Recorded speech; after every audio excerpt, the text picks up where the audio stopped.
Capital Bank. I mean, I was the father of microfinance in this country. So it was like Susu. It was like Susu kind of a thing, but at the time, we're not even taking people's money. We're rather giving people money. One of the fastest rising banks in modern-day Ghana, the Capital Bank, collapsed with a massive boom and it shook the finance industry. Capital Bank. Capital Bank. Capital Bank. Capital Bank. Interesting.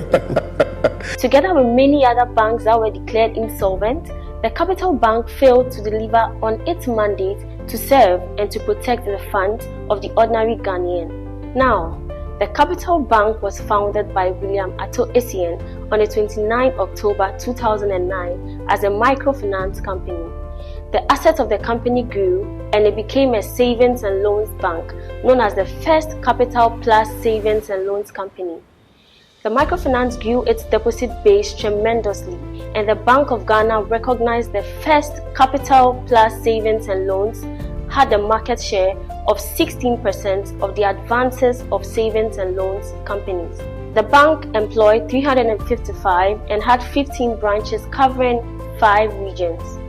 The company grew its base deposits and in 2013, it applied for and was awarded a provisional universal banking license in July 2012. On December 4, 2013, it became officially known as the first Capital Plus Bank. The firm later rebranded to Capital Bank in 2015. The Capital Bank was one of the first banks that collapsed after an industry cleanup of the financial institutions by the Bank of Ghana in 2017. With customers unable to access their funds, the last round of revocation of license of savings and loans firms and finance houses has sparked a lot of debate among customers and stakeholders in the financial services sector.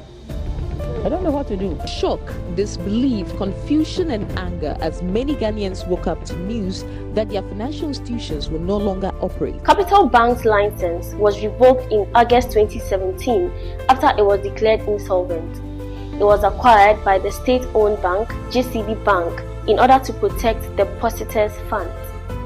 This was closely followed by the collapse of 5 other banks that were merged into one big bank, the Consolidated Bank Ghana. However, the story was different for Capital Bank's founders and leadership after they found themselves in deep waters with the state. They are accused of 23 charges of stealing, abetting to stealing, conspiracy to steal and money laundering. Additionally, they have been accused of engaging in various illegal acts that led to the dissipation of the 620 million Ghana cedis liquidity support given to Capital Bank by the BOG between June 2015 and November 2016. I will briefly say that the monies that were given Capital Bank were given to Capital Bank, neither to SL. William Ato Essien, founder of the Capital Bank, who was convicted in December 2022 for stealing over 90 million Ghana cedis belonging to the Capital Bank,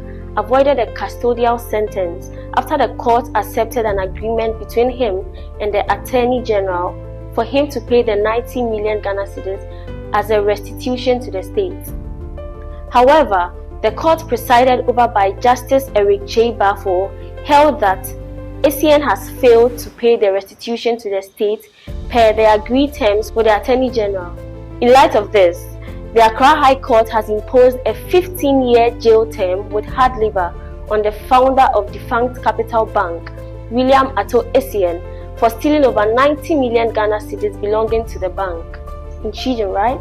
The story of the rise and fall of Capital Bank is one that can shape policy in the banking sector and serve as a guide for many financial institutions. My name is Gifty Wumpi, and this is Business Unusual.